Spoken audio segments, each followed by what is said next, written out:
आज के इस वीडियो के अंदर हम इलेक्ट्रिशियन से इंटरव्यू में पूछे जाने वाले कुछ टेक्निकल सवालों के ऊपर बात करेंगे। दोस्तों यहाँ पर हम मुख्य 5 सवालों के ऊपर बात करने वाले हैं। यह क्वेश्चन काफी ज्यादा जरूरी इसलिए हो जाते हैं क्योंकि इन सवालों के इंटरव्यू में पूछे जाने के काफी ज्यादा चांस होते हैं। तो अब हम एक एक करके इन सभी सवालों के जवाब को जान लेते हैं। हम सबसे पहले सवाल पे बात करते हैं। तो पहला हमारा क्वेश्चन है difference between alternator and generator, मतलब अल्टरनेटर और जनरेटर के बीच में क्या अंतर होता है। तो दोस्तों देखिए, अगर आपसे कभी इस तरीके का क्वेश्चन पूछा जाए तो आप इस सवाल का जवाब कुछ इस तरीके से याद रख सकते हैं। अभी हम अल्टरनेटर को 2 सेकंड के लिए भूल जाते हैं, हम सिर्फ जनरेटर की बात करते हैं। तो जनरेटर का मतलब क्या होता है, तो जनरेटर के नाम से हमें क्लियर है। जनरेटर का मतलब हो गया हमारा कोई चीज को जनरेट करना, मतलब किसी चीज को उत्पन्न करके हमें देना। तो अभी हम यहाँ पर इलेक्ट्रिकल के बारे में बात कर रहे हैं, तो इसका मतलब जब भी इलेक्ट्रिकल में हम जनरेटर की बात कर रहे होंगे तो वह जनरेटर हमें इलेक्ट्रिसिटी को जनरेट करके देता है। अब दोस्तों जैसा कि हम सभी को पता है, हमारा जो करंट होता है वह करंट 2 तरीके का हो जाता है, एक एसी होता है और एक डीसी होता है। और हम हमारी रिक्वायरमेंट के अनुसार अलग अलग जगह पर अलग अलग करंट का उपयोग करते हैं। अब जो हमारा यह जनरेटर होता है ना, यह जनरेटर इसी वजह से 2 भागों में बांट दिया जाता है, जिसमें से एक हो जाता है हमारा एसी जनरेटर और दूसरा हो जाता है हमारा डीसी जनरेटर। अब इन दोनों के नाम से हमें क्लियर हो रहा है, एसी जनरेटर का मतलब सिंपल सा है, ये हमें AC supply, AC current generate करके देगा, जबकि डीसी जनरेटर जो होगा वो हमें DC supply, DC current generate करके देगा। और दोस्तों यह जो एसी जनरेटर होता है इससे ही हम अल्टरनेटर भी बोलते हैं। तो अब आपको पूरी तरीके से क्लियर हो गया, जो अल्टरनेटर होता है इस अल्टरनेटर को हम एसी जनरेटर भी बोल सकते हैं, क्योंकि हमें एसी करंट जनरेट करके देता है। और वहीं अगर हम जनरेटर की बात करें तो जनरेटर का मतलब होता है यह हमें इलेक्ट्रिसिटी को जनरेट करके देता है। अब इसके 2 टाइप हो जाते हैं, अगर हम एसी जनरेटर की बात करेंगे तो उसे हम अल्टरनेटर भी बोल सकते हैं, और सेकंड हो जाता है हमारा डीसी जनरेटर जो कि हमें डायरेक्ट करंट जनरेट करके देता है। इसके बाद में दोस्तों हम दूसरे सवाल के ऊपर आ जाते हैं। हमारा सेकंड सवाल है what is the device that charge A car battery, मतलब कि जो हमारी कार और बाइक में बैटरी लगी होती है उसको चार्ज करने के लिए कौन से उपकरण का उपयोग होता है। मतलब कि हमारी कार और जो बाइक है उसके अंदर ऐसा कौन सा उपकरण लग रहा है जो कि उसके अंदर रखी बैटरी को चार्ज करता है। तो दोस्तों इस सवाल का जवाब आप देंगे अल्टरनेटर से। मतलब कि हमारी जो कार होती है या हमारी जो बाइक होती है उसके अंदर हम अल्टरनेटर का उपयोग करते हैं। यह जो अल्टरनेटर होता है यही अल्टरनेटर ही हमारे कार में लगी बैटरी, हमारी बाइक में लगी बैटरी को चार्ज करता है। अब यहाँ पर कई लोगों के मन में एक क्वेश्चन यह भी आएगा कि हमारी जो बैटरी होती है उस बैटरी के अंदर तो हमारी डीसी करंट होता है, तो इस वजह से हमें बैटरी को चार्ज करने के लिए तो डीसी करंट की जरूरत पड़ेगी। लेकिन अभी हम बोल रहे हैं कि हमारे कार में लगी बैटरी को अल्टरनेटर चार्ज करता है। तो दोस्तों देखिए, अल्टरनेटर जो होता है, अल्टरनेटर तो हमारा एसी करंट जनरेट करके देता है, और यह जो हमें एसी करंट मिलता है इस एसी करंट को ही हम डीसी करंट में चेंज कर लेते हैं, और उस डीसी करंट की मदद से हम हमारी बैटरी को चार्ज करते हैं। यहाँ पर जो हम एसी को डीसी में कन्वर्ट करते हैं इसे हम रेक्टिफायर सर्किट बोलते हैं। आपने डायोड नाम सुना होगा, इस डायोड का ही उपयोग हम रेक्टिफायर के अंदर कर रहे होते हैं, जो कि हमारे एसी करंट को डीसी करंट में चेंज कर देता है। और उसके बाद में हमारे पास में जो डीसी करंट हमें मिलता है उसकी मदद से हम हमारी बैटरी को चार्ज कर लेते हैं। दोस्तों यहाँ पर एक क्वेश्चन लोगों के मन में यह भी आ सकता है कि अगर हमें डीसी करंट की ही जरूरत है तो हम हमारी कार बाइक के अंदर डीसी जनरेटर को क्यों नहीं लगा लेते हैं, पहले अल्टरनेटर क्यों लगा रहे हैं और उस अल्टरनेटर को लगा के और फिर बाद में उस एसी सप्लाई को डीसी में क्यों कन्वर्ट कर रहे हैं, हम डायरेक्ट डीसी जनरेटर क्यों नहीं लगा लेते। तो दोस्तों इसका एक सिंपल सी लाइन में आप ऐसे जवाब देख सकते हो कि हमारा जो डीसी जनरेटर होता है इसका थोड़ा मेंटेनेंस ज्यादा होता है अल्टरनेटर के मुकाबले, एसी जनरेटर के मुकाबले। तो इसी वजह से हम हमारी कार और बाइक के अंदर अल्टरनेटर का उपयोग करते हैं हमारी बैटरी को चार्ज करने के लिए। इसके बाद में दोस्तों हम तीसरे सवाल पे आते हैं, जो कि है which MCB should use in the home, मतलब कि हमें घर में किस टाइप की एमसीबी का इस्तेमाल करना चाहिए। दोस्तों यहाँ पर आपको एक बात पता होनी चाहिए कि हमारी जो एमसीबी होती है इस एमसीबी के ऊपर अगर आप देखेंगे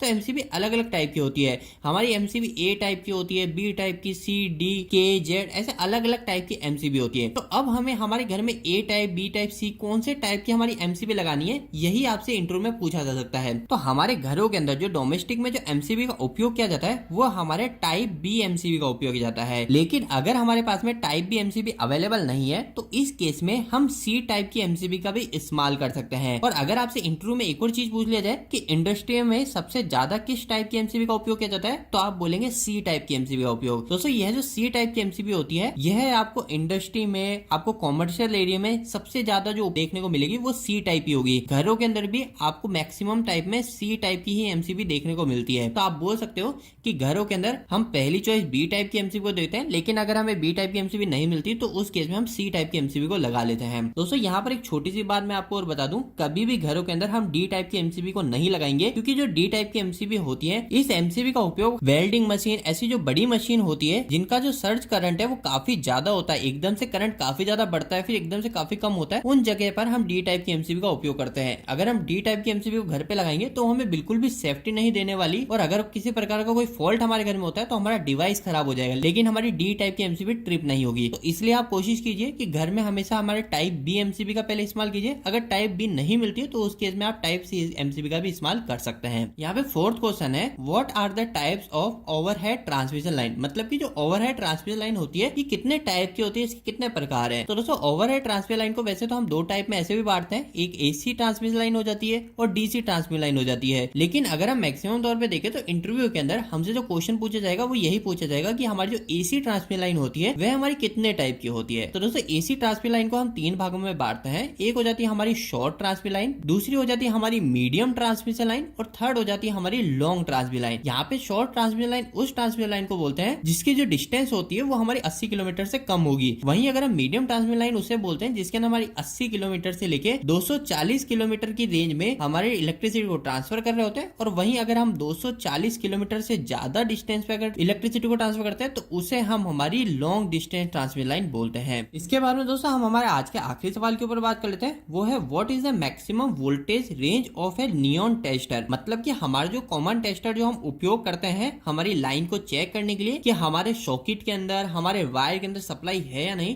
तो वो हम नियॉन टेस्टर का उपयोग कर रहे होते हैं। तो यहाँ पर क्वेश्चन ये पूछा गया है कि इस नियॉन टेस्टर से हम अधिकतम कितने वोल्टेज को चेक कर सकते हैं। तो दोस्तों इसका क्या जवाब है, तो इसका जवाब आपको देना है कि हमारे जो भी सभी नियॉन टेस्टर होते हैं या कोई भी हमारा किसी भी टाइप का कोई टेस्ट होता है तो उसके ऊपर साफ मेंशन होता है कि उसको हम कितने वोल्टेज तक यूज कर सकते हैं। इसी तरह अगर आप इस नियॉन टेस्टर को देखोगे तो इस नियॉन टेस्टर पे भी यहाँ पे लिखा हुआ है 500 वोल्ट। तो मतलब कि इस नियॉन टेस्टर की जो कैपेसिटी है वो है हमारी मैक्सिमम 500 वोल्ट तक। वैसे अधिकतर जो हमारे कॉमन जो हम टेस्टर उपयोग कर रहे होते हैं उन सभी टेस्टर की जो कैपेसिटी होती है वो 500 वोल्ट तक की होती है। दोस्तों यहाँ पर एक छोटी सी चीज और आप ध्यान रखिए, कई सारे लोग इसमें भी कंफ्यूज रहते हैं कि जैसे इस पे हमारा 500 वोल्ट लिखा है और अगर हम कहीं थ्री फेज सप्लाई में काम कर रहे होते हैं तो उस केस में हमारी थ्री फेज सप्लाई 440 वोल्ट की भी होती है। और अब हम सोचेंगे कभी हमारे वोल्टेज काफी ज्यादा आ गए, अगर इस 440 की जगह हमारे 500 वोल्ट की सप्लाई आने लगे तो उस केस में तो हम इस टेस्टर से काम नहीं कर सकते। लेकिन दोस्तों ऐसा नहीं है, ये टेस्टर तभी भी काम करेगा।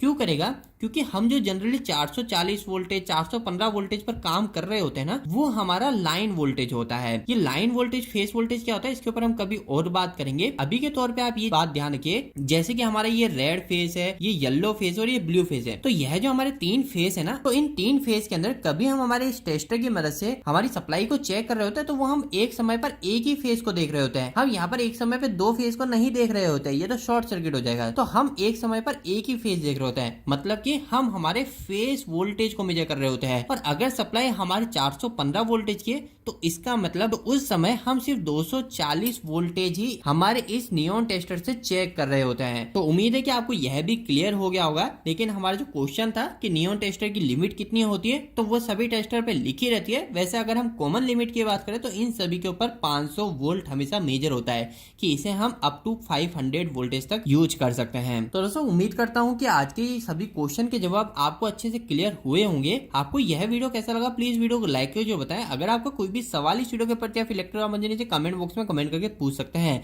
इलेक्ट्रिकल वीडियो अगर आप नहीं पसंद करते हैं आज हमारे चैनल को सब्सक्राइब कर लीजिए। आज के लिए इतना ही, धन्यवाद।